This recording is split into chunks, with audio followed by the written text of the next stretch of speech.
The story of James and Two Deep is not just about distance and reunion. It is about the power of love to survive storms, the resilience of ordinary people when faced with extraordinary challenges, and the way faith can be reborn in tears.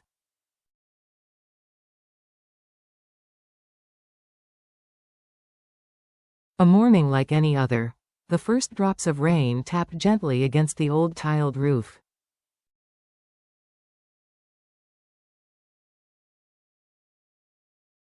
Inside, Two Deep rose early, just as she always did. With steady hands she tied bundles of smoked pork into her basket, then woke little Nhi, her quiet shadow, her unexpected blessing, and led her toward the market.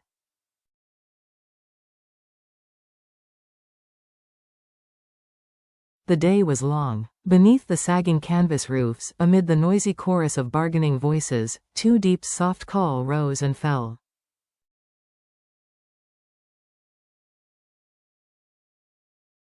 The girl clutched her hand, her wide eyes absorbing the rhythm of village life.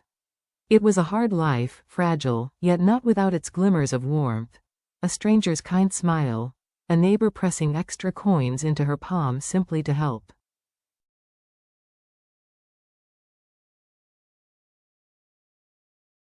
By afternoon, the last of the meat was sold, the coins tucked carefully away. Holding Nhi's hand, Two Deep made her way to the quiet house that belonged to James's mother.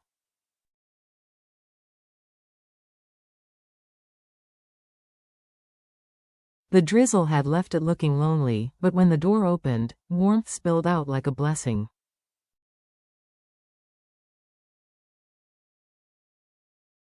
The embrace of a waiting mother.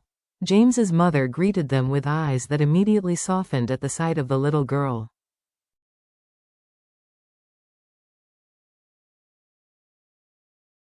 "How precious she is," the woman whispered, stroking Nhi's hair.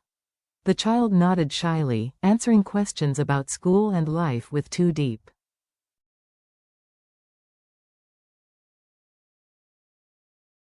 Meanwhile, in the kitchen, Two Deep prepared rice and simple dishes. Soon, the air was thick with the scent of stir-fried meat and vegetables.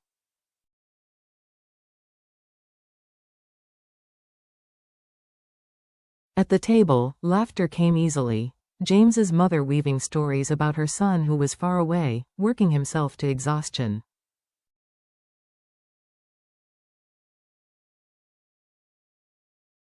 Each time his name was spoken, Two Deep's heart ached in silence, though her lips never betrayed her longing.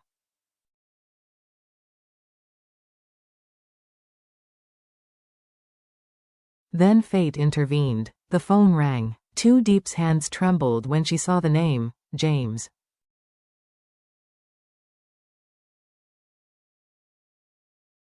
A voice across 1,000 kilometers, she answered, her voice barely above a whisper. And then came his voice, tired, but rich with warmth.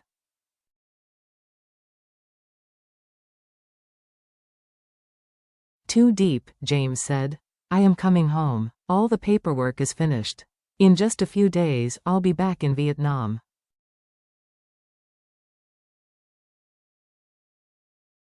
The words hung in the air. Two Deep gasped, her tears falling before she could form a reply.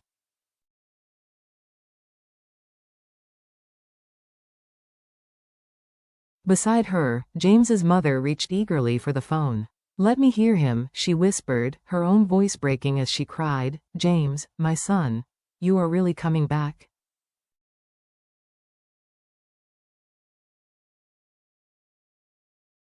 On the other end of the line, James smiled through the distance. "Yes, Mother. It has been far too long."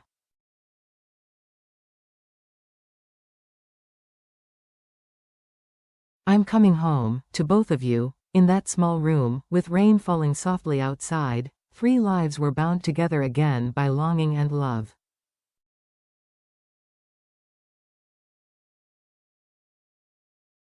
Faith, once tested by loneliness and uncertainty, was reborn in their tears, waiting for the day.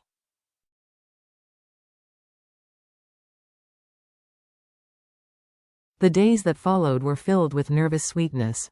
Two Deep could not sleep.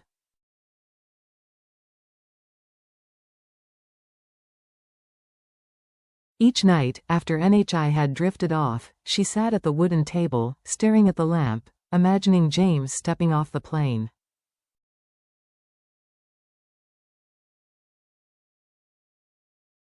Would his face be lined with weariness from the battles of the corporate world? Or would his eyes light up the instant he saw her?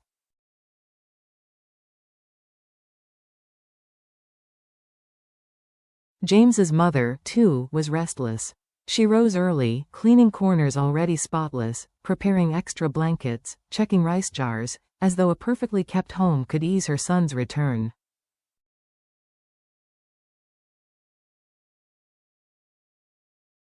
Often, she touched the framed photograph of him in his business suit and whispered, "He is still my boy."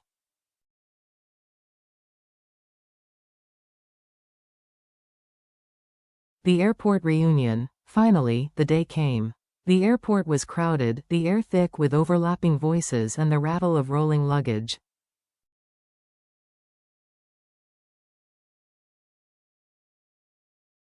Too Deep stood in the midst of it all, her heart pounding so hard she felt it in her throat.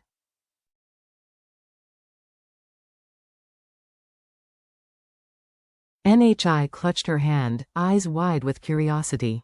Beside them, James's mother steadied herself with her cane, her other hand resting firmly on Too Deep's shoulder.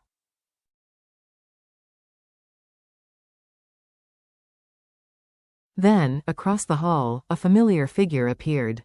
Tall, composed, yet weighed down by the years of distance and responsibility, James.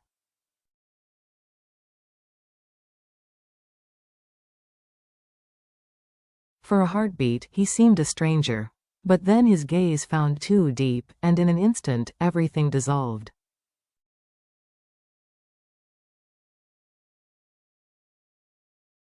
Too Deep, he breathed, her name like a prayer whispered through countless lonely nights.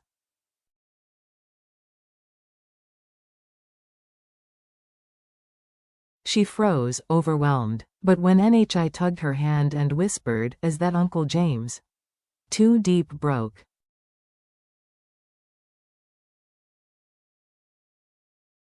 Tears spilled freely. She ran forward, casting aside hesitation and fear. James caught her, pulling her into his arms.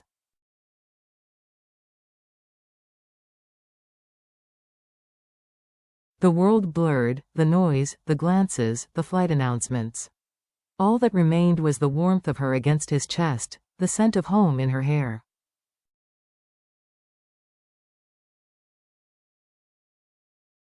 "I am here now," he whispered, his voice breaking. "I am home." When James saw his mother, he dropped everything, kneeling at her side.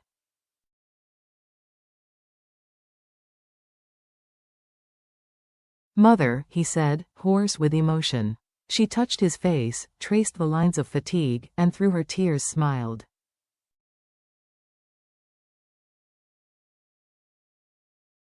"My son, you are thinner. But your eyes, they are the same. Happiness at the family table."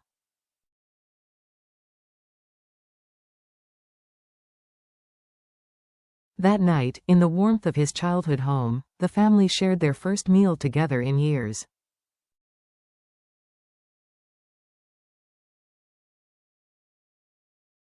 Too Deep served rice, James's mother offered carefully prepared dishes, and James, who had dined in luxury across the world, ate with the hunger of a man starved not for food but for love.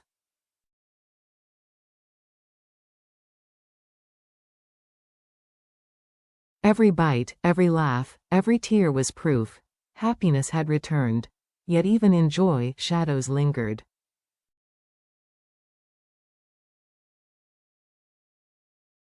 James knew enemies were waiting.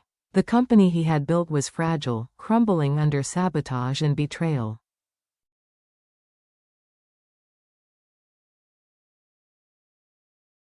But as he glanced at Too Deep, her smile lighting the room as she tucked food into Nee's bowl, he swore silently, "No matter what storms await, I will never let this be taken from me again."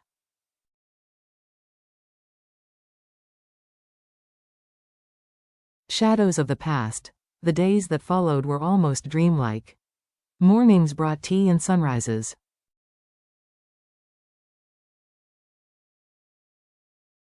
Evenings brought laughter and stories. But beyond their walls, whispers spread. The empire James had built was collapsing.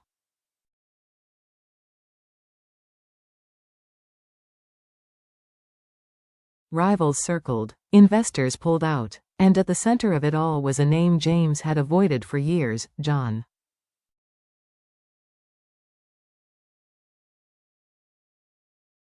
John, once his business partner, now a shadow pulling strings from the dark. John knew James was back in Vietnam.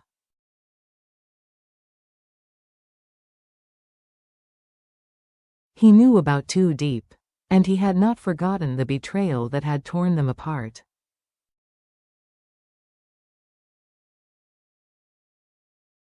One afternoon, while James was away in the city, Too Deep noticed a stranger at her market stall.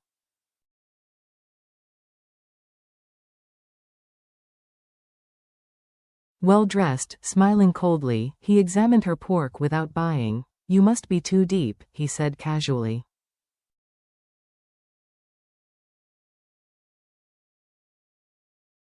"Tell James. John sends his regards." Then he walked away, leaving only dread in his wake.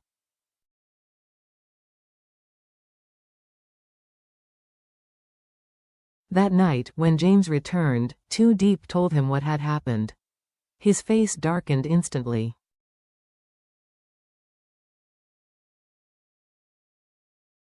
He gripped her hands. "If John is moving here, it means he wants more than the company.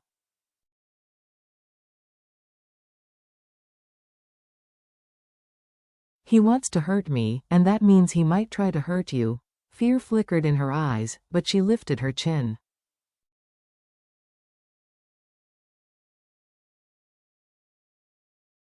"I'm not afraid. I waited all these years, James. If storms are coming, then let them come.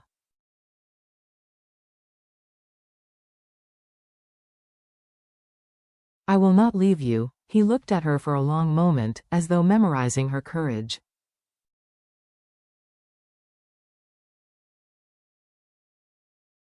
Then he pulled her close. "You are my strength. But promise me one thing. If it ever becomes too dangerous, you will protect yourself first."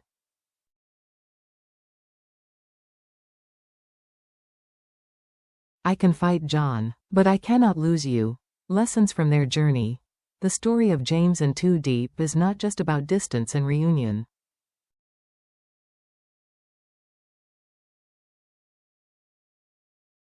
It is about truths hidden in the human heart. From their journey, 3 lessons emerge.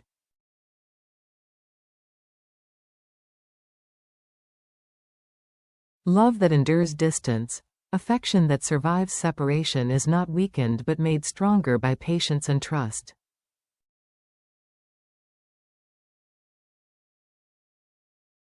Resilience in adversity. True love is not about sharing only joy, but about shouldering pain together.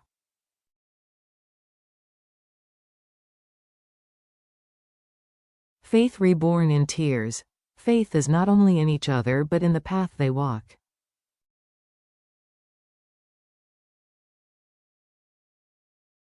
In their tears, faith found new life. And finally, their story reminds us that happiness is rarely found in wealth or power.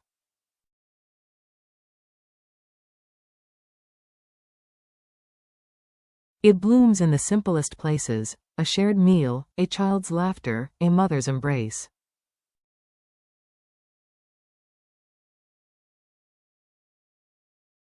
These treasures, though invisible to the world, are worth more than gold.